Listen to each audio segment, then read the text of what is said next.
ko yung Bicol vlogs natin. So, ayun guys, if may time kayo, lagay ko na lang dito or dito yung maalin dito sa yung screen na to, yung link ng Bicol vlogs natin. So, panoorin nyo guys.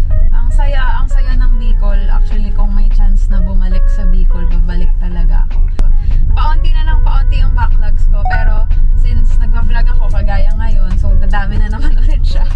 Pero, hindi na siya as hassle i-edit as compared to travel vlogs. Kasi nga, ano naman ako, weekly vlogs, yung gantong errands, ganyan. Back to normal programming na tayo na weekly vlogs, ganyan.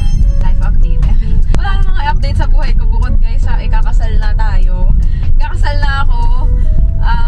Isasama ko kayo guys sa mga wedding prep, sa mga weekend errands namin. So, papauwi ako ngayon sa bahay kasi sasamahan ko si Papa sa hospital.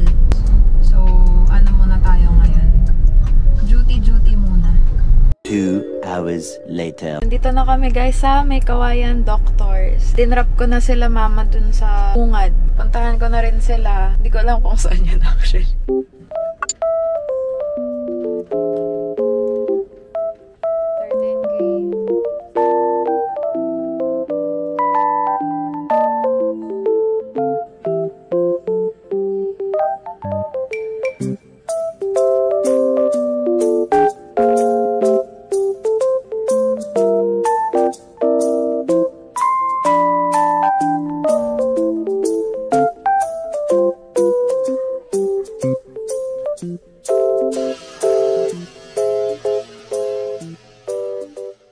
Pina-check up pala ni Papa kanina is yung ubo niya ata, parang gano'n. Cleared naman daw yung lungs niya, pero may isang test na pulmonary PFT eh. Yun yung gagawin sa kanya bukas 8 AM.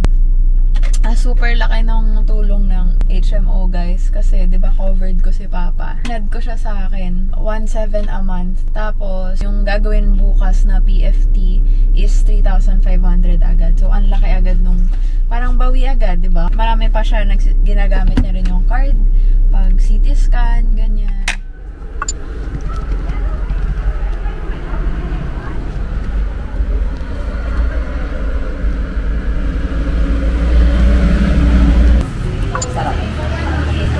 O, di pala tayo.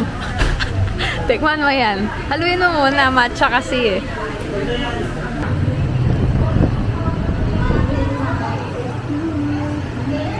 O pa, mag-hi ka. Hi, fans. Ikaw vlog ko.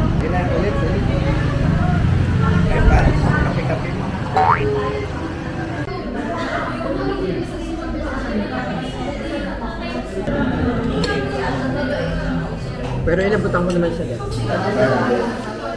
Hey guys, it's the next day. Na-mention ko kahapon, di ba, na may pulmonary scan si Papa today.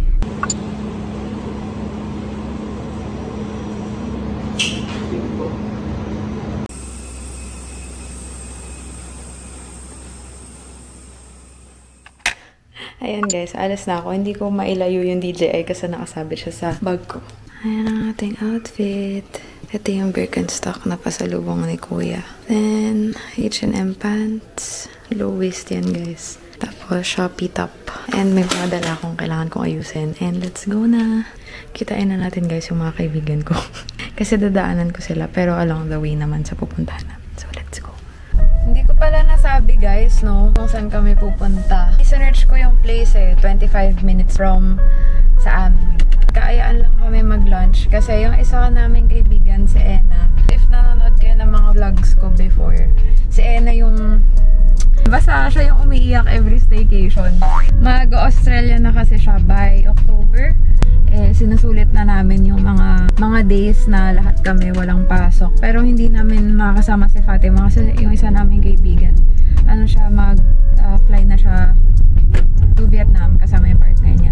So, ayun, hindi rin kami kompleto today. Pero at least, makasama si Pearl, yung isa naming friend na, kasi mahirap kasi yung schedule ng work nun, as in shifting siya. Napakahirap talaga niyang, umuswak yung schedule niya sa schedule namin. So, ayun. So, drive lang tayo guys. So, daanan ko na sila and I'll see you later. Hi! Teka, hindi ko kita. Sumabit guys. May mga M-Pax pa. May mga M-Pax pa. Tatawa ka kayo. Ano Manita? Hindi, iba yung ano. Kaya ini-M-Pax. Kala ko sinasabi niya lang ito EM. Tapos PAC. Ano? M-Pax. Kasi yung ba't walang pang... Bar Cafe. Dito lang? Baka doon sa likod ng parking. Dito daw. Old house. Ano? Para siyang ano, haunted. Charis! Kaya, overthink na naman. So tayo lang business. Kasi nasa Sambales lahat ang tao. Oo. Hi ka muna, I'm vlogging. Hi. I'm Pearl. Kakagising. Sige, pasta. Okay lang sis. Ano yun? Good for ilan? Parang okay na itong Ismael Burger. Okay lang. Kung tayo lang ng isang pasta. Sige. Ay, order mo. Isa pong Ismael Burger. Tsaka isa pong... Anong sinabi na yan? Anong Pasta. isang pasta? Anong pasta? Split into two po ba? Opo. Saka isa pong truffle. Bakit? Travel na. Sa dinugo. Alam mo yun. Oo. Bigla ko siya naalala. Uy, wala tayong matamis. Ano gusto nyo? Kahit sa unan. Gusto mo nachos? Ako, kahit ano. Uy, gusto ko ng strawberry French toast. Or blueberry. Pero ano gusto mo? Strawberry o blueberry? Sige. Dahil naka-blue Ako hindi ako isa pong blueberry. Blueberry French toast. Uy, ano? Kahit sa unan, Chos. Kahit ano? Ikaw na yung decide na. Kasi ano na naman Nachos na lang. Surprise nila. Nachos na lang. Lakbal kayo niya. Kanina pa kayo. Sa drinks pa ako na rin po masusunod. Joke na muna. Pwede naman po. Taan din eh. Parang next week din meron eh. Masarap daw itong order. Caramel ba to o coffee? Hindi niya rin ano. Masarap nga. Pero parang mas masarap kung mas maraming ice. Masarap. Masarap nga pero.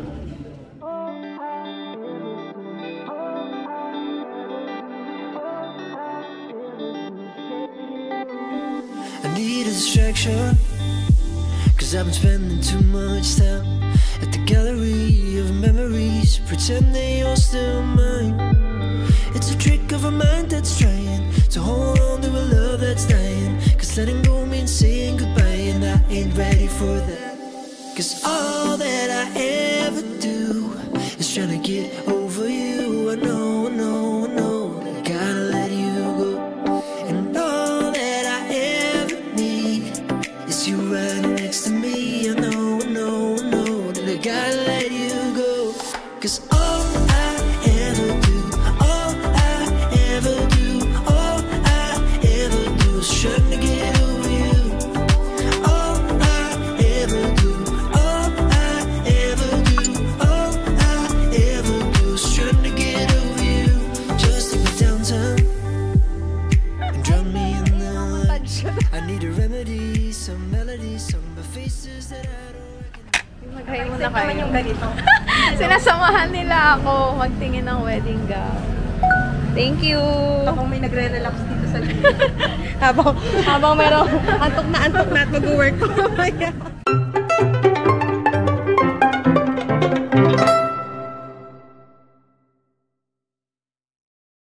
parang punong-puno. Ganun gusto ko. Oo. Nagtawag. Walang Parang ano. kulay. Kalba Kasi hindi siya rose.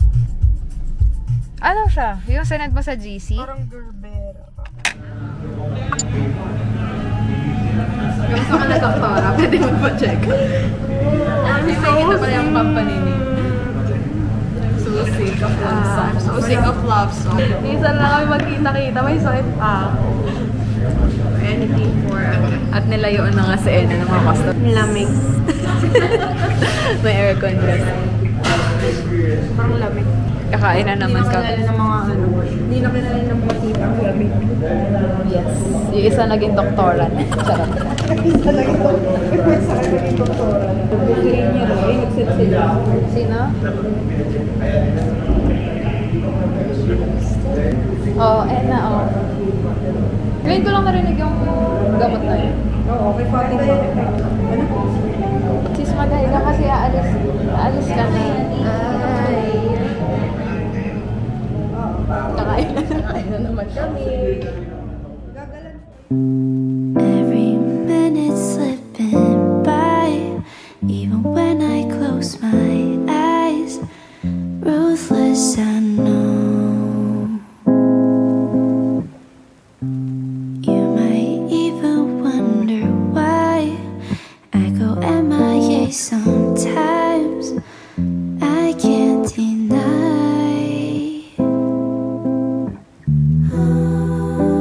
Try to hold on to the things I can't keep. Slipping through my fingers, I was losing control. Took a couple months till you. Hey guys, so nakauwi na tayo and sorry ang ingay na aircon ko. It's been a long day. Pero ayun, nakita ko na guys yung gown. Hindi ako nakapag-video guys and nakapag-picture kasi bawal daw. Bawal pala siya upon fitting pero pwede mong picturean yung mga gown. And guys, sobrang ganda nung nasukat ko. I feel na bibilin ko na siya and pinaalam ko na siya kay Israel. Yung una kong sinukat guys, ang ganda. Minimalist talaga siya na parang off-shoulder lang. Tapos, sweetheart neckline. Kaso, plain siya. Nung sinukat ko talaga siya guys, alam ko na hindi ko siya gusto. Tapos, nung humarap din ako sa mga kaibigan ko, kay Laara, hindi din nila nagustuhan. Talagang yung reaction nila, may kita mo na, sige, sukat ka pa ng iba. So, may isa na lang kaming choice para last gown na sukatin. Tapos, ayun, nung sinukat ko yun, kahit ako guys, habang sinusukat ko siya, yung music dun sa shop is 1,000 years. As in, parang medyo naging emotional ako guys na shit. Ikakasal na ba ako? Parang feeling ko kasi ang bata ko pa guys. Pero in reality, 27 na ako. Ayun, nung sinukat ko yun, talagang ito na yung gown na yun. Ito na yung ilalakad ko sa altar. Yun yung na-feel ko talaga. Ewan ko, gusto ko mag-rent na lang eh. Pero gusto ko talaga yung gown na yun, guys. Ayokong ibaba yung standards ko sa wedding gown. Kasi hindi na ako magsi-second wedding gown, guys. Kasi diba parang normally, meron kang gown for the ceremony. Tapos meron ka pa rin gown for the reception. So, sobrang ganda niya. Ayoko siyang palitan. Ganon. Gusto ko siyang sulitin para masulit yung bayad dun sa gown. So, we'll see guys. Thank you guys for watching and tuning in our weekly vlogs, ganyan, life diaries, life updates. So, ayun guys. Thank you for watching. Bye-bye.